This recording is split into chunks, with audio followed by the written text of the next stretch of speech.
नमस्कार दोस्तों, स्वागत है आप सभी का अपने यूट्यूब चैनल परफेक्ट स्ट्रेटेजीज में। दोस्तों, आज हम लोग प्रैक्टिस सेट करने वाले हैं आरआरबी एनटीपीसी और ग्रुप डी का समान अध्ययन का प्रैक्टिस सेट, जो कि प्रैक्टिस सेट नंबर 5 होगा। इससे पहले दोस्तों हम लोग 4 प्रैक्टिस सेट कर चुके हैं। अगर आपने उसे नहीं देखे हैं तो मेरे प्लेलिस्ट में जाकर उसे देख सकते हैं। दोस्तों, इसमें हम लोग 40 क्वेश्चन का डिस्कशन करने वाले हैं। दोस्तों, यह प्रैक्टिस सेट जो हम करा रहे हैं यह आपको इसके झा सर के बुक से हम करा रहे हैं। इसमें दोस्तों आपको प्रीवियस ईयर प्लस आपको साइंस प्लस करंट का क्वेश्चन है, जो कि आपके एग्जाम के लिए बहुत ही महत्वपूर्ण है। दोस्तों, आपसे एक रिक्वेस्ट है कि अभी तक आप हमारे चैनल को सब्सक्राइब नहीं किए हैं तो प्लीज़ इसे सब्सक्राइब कर लें और इसे ज़्यादा से ज़्यादा लाइक करें और दोस्तों में शेयर करें फेसबुक, व्हाट्सएप, टेलीग्राम के माध्यम से। और बेल आइकन का बटन दबाना ना भूलें, क्योंकि जो भी मैं वीडियो डालूंगा उसका नोटिफिकेशन आपको पहले प्राप्त होगा। और दोस्तों, अगर आपको इसका पीडीएफ चाहिए तो डिस्क्रिप्शन में हम टेलीग्राम का लिंक दे दिए हैं, आप लोग जा करके वहाँ से प्राप्त कर सकते हैं। तो चलिए दोस्तों, स्टार्ट करते हैं आज का प्रैक्टिस सेट। आज का पहला क्वेश्चन हो जाएगा, कह रहा है कि बाबर ने भारत पर किस ईस्वी में पहला आक्रमण किया था। एक का राइट आंसर हो जाएगा ऑप्शन नंबर ए, यानी कि 1519 ईस्वी में। बाबर भारत पर पहला आक्रमण 1519 ईस्वी में यूसुफ जाई जाति के विरुद्ध बाजौर और भेरा पर किया। और पानीपत का जो प्रथम युद्ध हुआ था वह 1526 ईस्वी में हुआ था और यह बाबर का 5वां आक्रमण था भारत पर। और बाबर पहला मुस्लिम शासक था जिसने बादशाह की उपाधि धारण किया और यह पिता की ओर से तैमूर लंग एवं माता की ओर से चंगेज खां का वंशज था। नेक्स्ट देख लेते हैं। क्वेश्चन नंबर 2 में आपको कह रहा है कि जब फ्रांसीसी नेतृत्व में फ्रांस ने डैश पर कब्जा कर लिया तब पहला कर्नाटक युद्ध लड़ा गया था। 2 का राइट आंसर हो जाएगा ऑप्शन नंबर ए, यानी कि मद्रास। यानी कि जब फ्रांसीसी नेतृत्व में फ्रांस ने मद्रास पर कब्जा कर लिया तब पहला कर्नाटक युद्ध लड़ा गया था। और प्रथम कर्नाटक युद्ध जो हुआ था वह 1746 से आपको 48 तक हुआ था और अंग्रेज एवं फ्रांस के बीच भारत की भूमि पर लड़ा गया। जब फ्रांसीसी गवर्नर डुप्ले ने अंग्रेज का अधिकार वाला मद्रास पर अधिकार कर लिया तब यह युद्ध प्रारंभ हुआ। और प्रथम कर्नाटक युद्ध यूरोप में ऑस्ट्रिया का उत्तराधिकार के नाम पर लड़ा गया और युद्ध का विस्तार था। और यूरोप में एसापलह की संधि के साथ भारत में भी युद्ध समाप्त हो गया। नेक्स्ट देख लेते हैं। क्वेश्चन नंबर 3 में आपको कह रहा है कि अरुणा आसफ अली को कहाँ भारतीय राष्ट्रीय कांग्रेस का ध्वज फहराने के लिए याद किया जाता है। 3 का राइट आंसर हो जाएगा ऑप्शन नंबर डी, यानी कि भारत छोड़ो आंदोलन के दौरान। 1942 का भारत छोड़ो आंदोलन में जब 9 अगस्त का सूर्योदय के पहले ही कांग्रेस का महात्मा गांधी सहित सभी महत्वपूर्ण नेता को गिरफ्तार कर लिया गया तो अरुणा आसफ अली भूमिगत रहते हुए आंदोलन का नेतृत्व की और मुंबई का ग्वालियर टैंक मैदान में झंडा फहराई। और 8 अगस्त 1942 को मध्यरात्रि से अंग्रेजों भारत छोड़ो आंदोलन का प्रारंभ महात्मा गांधी के द्वारा किया गया। नेक्स्ट देख लेते हैं। क्वेश्चन नंबर 4 में आपको कह रहा है कि भारतीय संविधान के संबंध में निम्नलिखित में से कौन सा कथन सही है। 4 का राइट आंसर हो जाएगा ऑप्शन नंबर ए, यह कई संविधानों का मिश्रण है। भारतीय संविधान में 10 देशों के संविधान की विशेषता को शामिल किया गया है और कनाडा का संविधान से संघीय प्रणाली, संघ सूची, राज्य सूची को लिया गया है और यूके के संविधान से संसदीय प्रणाली, एकल नागरिकता और विधि का शासन आदि लिया गया है। नेक्स्ट देख लेते हैं। क्वेश्चन नंबर 5 में आपको कह रहा है, क्वेश्चन नंबर 5 में कह रहा है कि भारत का संवैधानिक प्रमुख कौन होता है। 5 का राइट आंसर हो जाएगा ऑप्शन नंबर डी, यानी कि राष्ट्रपति। अनुच्छेद 53 के आधार पर भारतीय संघ का प्रधान राष्ट्रपति होता है और संविधान के आधार पर राष्ट्रपति संघ का संवैधानिक प्रधान एवं प्रधानमंत्री वास्तविक प्रधान होता है। नेक्स्ट देख लेते हैं।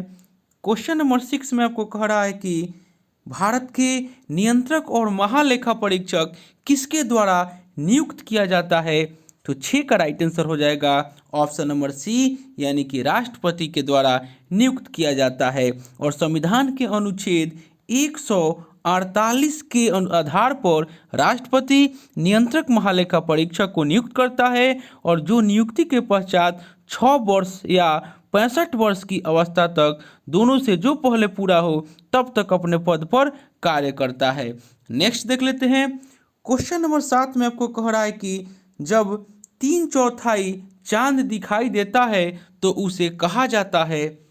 7 का राइट आंसर हो जाएगा ऑप्शन नंबर बी, यानी कि उनतोदर चंद्र। चंद्रमा, सूर्य और पृथ्वी की सापेक्ष स्थितियों में परिवर्तन होते रहने के कारण पृथ्वी से दिखाई पड़ने वाला चंद्रमा का प्रकाशमान भाग आकार अमावस्या से पूर्णिमा तक क्रमशः बढ़ते रहते हैं और तत्पश्चात पूर्णिमा से अमावस्या तक घटते रहता है। और जब चंद्रमा अपनी कक्ष में 1/4 भाग पूरा करता है तो उसका आधा भाग पृथ्वी से दिखता है, जिसे हम लोग अर्धचंद्र कहा जाता है। नेक्स्ट देख लेते हैं, यानी कि 7 का राइट आंसर, यानी कि जब 3/4 चांद दिखाई देता है तो उसे उनोत्तर चंद्र कहा जाता है और जब आपको 1/4 भाग पूरा दिखाई देता है तो उसको हम लोग अर्धचंद्र कहा जाता है। नेक्स्ट देख लेते हैं। क्वेश्चन नंबर 8 में कह रहा है कि अफ्रीका का सबसे ऊंचा पर्वत किलिमंजारो किस देश में स्थित है? 8 का राइट आंसर हो जाएगा ऑप्शन नंबर ए, यानी कि यह आपको तंजानिया में स्थित है। किलिमंजारो अपने 3 ज्वालामुखी शंकु कीबे, मवेंजी और सीरा के साथ पूर्वोत्तर तंजानिया में एक निष्क्रिय ज्वालामुखी पर्वत है। नेक्स्ट देख लेते हैं। क्वेश्चन नंबर 9 में आपको कह रहा है कि भारतीय रेल ने अपने किस जोन में बायोडीजल लोकोमोटिव की शुरुआत की है? 9 का राइट आंसर हो जाएगा ऑप्शन नंबर बी, यानी कि दक्षिण पश्चिम रेलवे। दक्षिण पश्चिम रेलवे जिसका मुख्यालय हुबली यानी कि कर्नाटक में स्थित है। नेक्स्ट देख लेते हैं। क्वेश्चन नंबर 10 में आपको कह रहा है कि विस्तारा एयरलाइंस टाटा सन्स और किस अंतर्राष्ट्रीय एयरलाइंस का संयुक्त उपक्रम है? 10 का राइट आंसर हो जाएगा ऑप्शन नंबर डी, यह आपको सिंगापुर एयरलाइंस का उपक्रम है। नेक्स्ट क्वेश्चन देख लेते हैं। क्वेश्चन नंबर 11 में आपको कह रहा है कि द्विवार्षिक वित्तीय स्थिरता रिपोर्ट किसके द्वारा प्रकाशित किया जाता है? 11 का राइट आंसर हो जाएगा ऑप्शन नंबर ए, यानी कि भारतीय रिजर्व बैंक। द्विवार्षिक वित्तीय स्थिरता रिपोर्ट जो है वह आरबीआई के द्वारा जारी किया जाता है और 2010 में इसे प्रत्येक दो वर्ष पर जारी किए जाने का निर्णय लिया गया था, लेकिन वर्तमान समय आरबीआई प्रति वर्ष वित्तीय स्थिरता रिपोर्ट को जारी करता है। नेक्स्ट देख लेते हैं। क्वेश्चन नंबर 12 में कह रहा है कि कौन सा कोड भारत सरकार द्वारा भुगतानों को आसान बनाने के लिए एक भुगतान स्थानांतरण प्रणाली शुरू की गई? 12 का राइट आंसर हो जाएगा ऑप्शन नंबर सी, यानी कि Bharat QR code. Bharat QR code जो है डिजिटल भुगतान की एक प्रणाली है जिसमें क्यूआर कोड जो है क्विक रिस्पॉन्स कोड के स्कैन मात्र से भुगतान किया जा सकता है। नेक्स्ट देख लेते हैं। क्वेश्चन नंबर 13 में आपको कह रहा है कि तिल्लाना किस नृत्य की प्रस्तुति शैली है? 13 का राइट आंसर हो जाएगा ऑप्शन नंबर सी, यह भरतनाट्यम की प्रस्तुति शैली है तिल्लाना। नेक्स्ट देख लेते हैं। क्वेश्चन नंबर 14 में आपको कह रहा है कि पुस्तक इंटरप्रेटर ऑफ मालाडीज द्वारा लिखी गई है। 14 का राइट आंसर हो जाएगा ऑप्शन नंबर बी, यानी कि झुम्पा लाहिरी। पुस्तक इंटरप्रेटर ऑफ मालाडीज जो है वह झुम्पा लाहिरी के द्वारा लिखी गई है। नेक्स्ट देख लेते हैं। क्वेश्चन नंबर 15 में आपको कह रहा है कि किस बैंक को विश्व बैंक का उदार ऋण देने वाला खिड़की कहा जाता है? 15 का राइट आंसर हो जाएगा ऑप्शन नंबर डी, यानी कि आईडीए को। आईडीए का फुल फॉर्म हो जाएगा इंटरनेशनल डेवलपमेंट एसोसिएशन। अंतर्राष्ट्रीय विकास संघ को विश्व बैंक का उदार ज्ञान देने वाला खिड़की कहा जाता है और यह अपने सदस्य देश को बिना ब्याज का दीर्घकालीन ऋण उपलब्ध कराता है। और आईडीए की स्थापना जो हुआ था वह आपको 1960 में हुआ, जो विश्व बैंक की एक अधीनस्थ शाखा है। नेक्स्ट देख लेते हैं। क्वेश्चन नंबर 16 में आपको कह रहा है कि गैलन सामान्यतः किस रूप में इस्तेमाल किया जाता है? तो 16 का राइट आंसर हो जाएगा ऑप्शन नंबर सी, यानी कि आयतन की माप के रूप में। गैलन का प्रयोग आयतन के माप के रूप में प्रयोग किया जाता है और एक गैलन बराबर होता है 3.785 लीटर और एक बैरल जो होता है, एक बैरल बराबर होता है 159 लीटर। नेक्स्ट देख लेते हैं। क्वेश्चन नंबर 17 में आपको कह रहा है कि यदि कोई एजेंट समय टी में डब्लू काम करता है तो उसकी पावर क्या होगी? 17 का राइट आंसर हो जाएगा ऑप्शन नंबर डी, यानी कि W/T हो जाएगी। यानी कि शक्ति यानी कि P बराबर यानी कि कार्य यानी कि W यानी कि समय बराबर T, यानी कि P बराबर W/T। इसका राइट आंसर ऑप्शन डी हो जाएगा। नेक्स्ट देख लेते हैं। क्वेश्चन नंबर 18 में आपको कह रहा है कि एक साइकिल का टायर अचानक फट जाता है तो यह प्रदर्शित करता है। 18 का राइट आंसर हो जाएगा ऑप्शन नंबर डी, नहीं बताया जा सकता। यानी कि इस परिवर्तन में ऊष्मा का आदान प्रदान नहीं होता, अर्थात कार्य करने के लिए ऊष्मा निकाल ली जाती है। यानी कि 18 का राइट आंसर हो जाएगा ऑप्शन नंबर डी। नेक्स्ट देख लेते हैं। क्वेश्चन नंबर 19 में आपको कह रहा है कि नाभिकीय विखंडन का अवशोषण करने हेतु निम्न में से किसका प्रयोग किया जाता है? तो 19 का राइट आंसर हो जाएगा ऑप्शन नंबर ए, यानी कि बोरान का प्रयोग किया जाता है। नेक्स्ट देख लेते हैं। यानी कि 19 का राइट आंसर हो जाएगा option number A, boron. Next देख लेते हैं। क्वेश्चन नंबर 20 में आपको कह रहा है कि ठोस से पिघलने के दौरान इसके तापमान में क्या परिवर्तन होता है? 20 का राइट आंसर हो जाएगा ऑप्शन नंबर डी, यानी कि परिवर्तित नहीं होता है। ठोस के पिघलने के दौरान इसका तापमान परिवर्तित नहीं होता है। ठोस का आयतन तथा आकार दोनों निश्चित होता है। नेक्स्ट देख लेते हैं। क्वेश्चन नंबर 21 में आपको कह रहा है 21 में कि जब एक चालक में धारा बढ़ती है। क्वेश्चन नंबर 21 में आपको कह रहा है कि जब एक चालक में धारा बढ़ती है तो लेंज का नियम बताता है कि स्वप्रेषित वोल्टता। यानी कि 21 का राइट आंसर हो जाएगा ऑप्शन नंबर सी, यानी कि बढ़ने वाली धारा के विपरीत धारा उत्पन्न करेगा। नेक्स्ट क्वेश्चन देख लेते हैं। क्वेश्चन नंबर 22 में आपको कह रहा है कि निम्न में से कौन सा एक रासायनिक परिवर्तन है? तो 22 का राइट आंसर हो जाएगा ऑप्शन नंबर ए, यानी कि मक्खन का खट्टा होना एक रासायनिक परिवर्तन होता है। रासायनिक परिवर्तन यह एक अस्थायी परिवर्तन है और उस परिवर्तन में कोई भी पदार्थ परिवर्तित होने के बाद पुनः अपनी पूर्व अवस्था में नहीं आता है। जिससे मक्खन का खट्टा होना, खाना का पचना और कपूर का जलना और मोमबत्ती का जलना, यह सब आपको रासायनिक परिवर्तन है। नेक्स्ट देख लेते हैं। क्वेश्चन नंबर 23 में आपको कह रहा है कि आरंभ में एक गोला फटकर समान द्रव्यमान के दो टुकड़ों में विभाजित हो जाता है, तब दोनों टुकड़े। तो 23 का राइट आंसर हो जाएगा ऑप्शन नंबर सी, यानी कि समान वेग से विपरीत दिशा में चलेंगे। नेक्स्ट देख लेते हैं। क्वेश्चन नंबर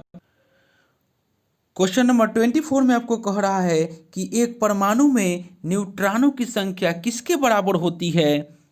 24 का राइट आंसर हो जाएगा ऑप्शन नंबर बी, यानी कि द्रव्यमान संख्या परमाणुओं की संख्या। यानी कि एक परमाणु में न्यूट्रॉनों की संख्या जो है वह द्रव्यमान संख्या और परमाणु संख्या के बराबर होती है। नेक्स्ट क्वेश्चन देख लेते हैं।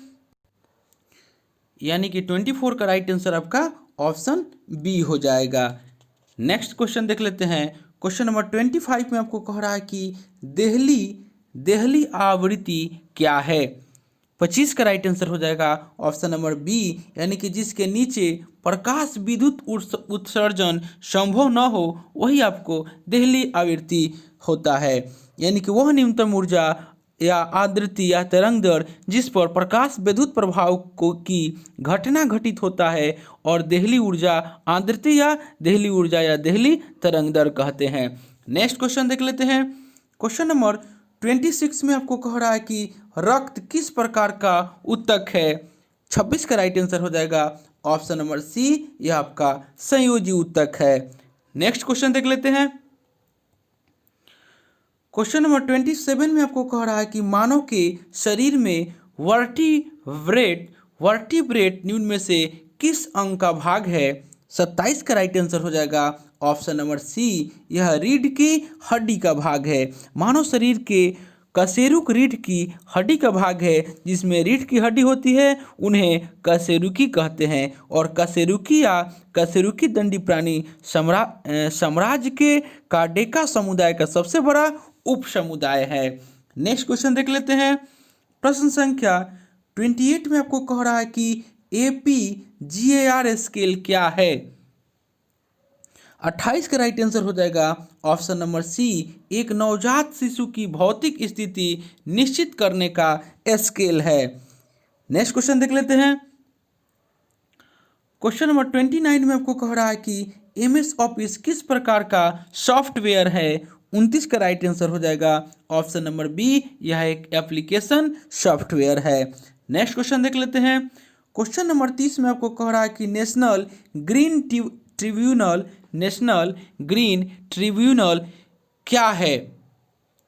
30 का राइट आंसर हो जाएगा ऑप्शन नंबर ए, एक फास्ट ट्रैक कोर्ट है, यानी कि एनजीटी एक फास्ट ट्रैक कोर्ट है और एनजीटी की स्थापना 18 अक्टूबर 2010 को हुई थी और इसका मुख्यालय दिल्ली में है और एनजीटी का मुख्य उद्देश्य है पर्यावरण संबंधी मुद्दों का तेजी से निपटारा करना। नेक्स्ट क्वेश्चन देख लेते हैं। क्वेश्चन नंबर 31 में आपको कह रहा है कि कंपन कर रही वस्तु का समय अंतराल अगर 0.04 सेकेंड है तो तरंग दर की आवृत्ति कितनी होगी। 31 का राइट आंसर हो जाएगा ऑप्शन नंबर बी, यानी कि 25 हर्ट्ज। आवर्तकाल t बराबर 0.04 सेकेंड और आवृत्ति n बराबर वाट, यानी कि इसको आप निकालिएगा तो n बराबर 1/t बराबर 1/0.04। इसको सॉल्व कीजिएगा तो आपका 25 हर्ट्ज आंसर आ जाएगा। नेक्स्ट क्वेश्चन देख लेते हैं। क्वेश्चन नंबर 32 में कह रहा है कि अंतर्राष्ट्रीय साक्षरता दिवस किस तिथि को मनाया जाता है। 32 का राइट आंसर हो जाएगा ऑप्शन नंबर ए, यानी कि 8 सितंबर को अंतर्राष्ट्रीय साक्षरता दिवस मनाया जाता है। नेक्स्ट क्वेश्चन देख लेते हैं। क्वेश्चन नंबर 33 में कह रहा है कि संसद में हिमालय पुस्तक के लेखक कौन है। 33 का राइट आंसर हो जाएगा ऑप्शन नंबर ए, यानी कि डॉक्टर रमेश पोखरियाल निशंक जो है वह संसद में हिमालय पुस्तक के लेखक हैं और डॉक्टर रमेश पोखरियाल निशंक जो है यह वर्तमान में शिक्षा मंत्री हैं। नेक्स्ट क्वेश्चन देख लेते हैं। क्वेश्चन नंबर 34 में आपको कह रहा है कि संविधान के मूल संरचना सिद्धांत को निर्धारित करने वाले ऐतिहासिक फैसले के प्रमुख याचिकाकर्ता रहे केशवानंद भारती का निधन कितने वर्ष की अवस्था में हुई। तो 34 का राइट आंसर हो जाएगा ऑप्शन नंबर सी, यानी कि 79 वर्ष की अवस्था में। नेक्स्ट क्वेश्चन देख लेते हैं। क्वेश्चन नंबर 35 में कह रहा है कि मेरा परिवार मेरी जिम्मेदारी अभियान की शुरुआत किस राज्य या सरकार द्वारा किया गया। 35 का राइट आंसर हो जाएगा ऑप्शन नंबर सी, यानी कि महाराष्ट्र सरकार के द्वारा शुरू किया गया। राज्य में कोविड-19 को नियंत्रित करने के लिए 15 सितंबर 2020 से राज्यव्यापी अभियान मेरा परिवार मेरी जिम्मेदारी अभियान महाराष्ट्र राज्य द्वारा शुरू किया गया। नेक्स्ट क्वेश्चन देख लेते हैं। क्वेश्चन नंबर 36 में आपको कह रहा है क्वेश्चन नंबर 36 में कि मुख्यमंत्री किसान कल्याण योजना की शुरुआत किस राज्य सरकार द्वारा किया गया है। तो 36 का राइट आंसर हो जाएगा ऑप्शन नंबर बी, यानी कि मध्य प्रदेश सरकार के द्वारा शुरू किया गया है। नेक्स्ट देख लेते हैं क्वेश्चन नंबर 37 में आपको कह रहा है कि कैरेबियाई प्रीमियर लीग 2020 का आयोजन कहाँ हुआ है। 37 का राइट आंसर हो जाएगा ऑप्शन नंबर सी यानी कि वेस्ट इंडीज में हुआ है। 10 सितंबर 2020 को त्रिनाद के ब्रायन लारा स्टेडियम में खेले गए कैरेबियाई प्रीमियर लीग 2020 के फाइनल मुकाबले में त्रिनबागो नाइट राइडर्स ने सेंट लूसिया जोक्स को 8 विकेट से हराकर खिताब जीत लिया। नेक्स्ट देख लेते हैं क्वेश्चन नंबर 38 में कह रहा है कि ब्रायन बंधुओं ने संन्यास लिया। ब्रायन बंधुओं का संबंध किस खेल से है। 38 का राइट आंसर हो जाएगा ऑप्शन नंबर बी यानी कि टेनिस से। अमेरिका की ब्रायन बंधुओं की स्टार टेनिस जोड़ी बॉब ब्राउन और माइक ब्राउन ने 2020 में संन्यास की घोषणा की। नेक्स्ट देख लेते हैं क्वेश्चन नंबर 39 में आपको कह रहा है कि एडकेड शिक्षा प्रौद्योगिकी कंपनी ग्रेट लर्निंग ने किसे अपना ब्रांड एम्बेसडर नियुक्त करने की घोषणा की है। 39 का राइट आंसर हो जाएगा ऑप्शन नंबर सी यानी कि विराट कोहली को। 14 सितंबर 2020 को एडकेड शिक्षा प्रौद्योगिकी कंपनी ग्रेट लर्निंग ने भारतीय क्रिकेट टीम विराट कोहली को अपना ब्रांड एम्बेसडर नियुक्त करने की घोषणा की। कोहली इस ब्रांड के नवीनतम पावर अहेर अभियान का नेतृत्व करेंगे। नेक्स्ट देख लेते हैं क्वेश्चन आज का अंतिम हो जाएगा क्वेश्चन नंबर 40 कह रहा है कि 27 सितंबर को विश्व पर्यटन दिवस मनाया गया, इसका थीम क्या था। 40 का राइट आंसर हो जाएगा ऑप्शन नंबर सी यानी कि पर्यटन और ग्रामीण विकास जीवन सुरक्षा। यानी कि 27 सितंबर को विश्व पर्यटन दिवस मनाया गया, उसका थीम पर्यटन और ग्रामीण विकास जीवन सुरक्षा यानी कि ऑप्शन सी राइट आंसर हो जाएगा। तो दोस्तों यह प्रैक्टिस जो हम लेकर आए थे यह आपको आरआरबी एनटीपीसी और ग्रुप डी के लिए आरआरबी एनटीपीसी और ग्रुप डी के लिए प्रैक्टिस सेट था जो कि प्रैक्टिस सेट नंबर 5 था। इससे पहले दोस्तों हम 4 प्रैक्टिस सेट करा चुके हैं। अगर उससे आपने नहीं देखे हैं तो मेरे प्लेलिस्ट में जाकर उसे देख सकते हैं। दोस्तों आपसे एक रिक्वेस्ट है कि अभी तक आप हमारे चैनल को सब्सक्राइब नहीं किए हैं तो प्लीज़ इसे सब्सक्राइब कर लें और इसे ज़्यादा से ज़्यादा लाइक करें, दोस्तों में शेयर करें, फेसबुक व्हाट्सअप टेलीग्राम के माध्यम से, और बेल आइकन का बटन दबाना ना भूलें क्योंकि जो भी मैं वीडियो डालूंगा उसका नोटिफिकेशन आपको पहले प्राप्त होगा। दोस्तों अगर आपको इसका PDF चाहिए तो डिस्क्रिप्शन में हम टेलीग्राम का लिंक दे दिए हैं, आप लोग जाकर के वहाँ से प्राप्त कर सकते हैं। और दोस्तों आपसे एक रिक्वेस्ट है कि आप पूरा वीडियो को देखिएगा क्योंकि जो क्वेश्चन इसमें दिया हुआ है वो आपके आने वाले एग्जाम के लिए बहुत ही महत्वपूर्ण है। तो चलिए दोस्तों मिलते हैं नेक्स्ट वीडियो में, तब तक के लिए धन्यवाद।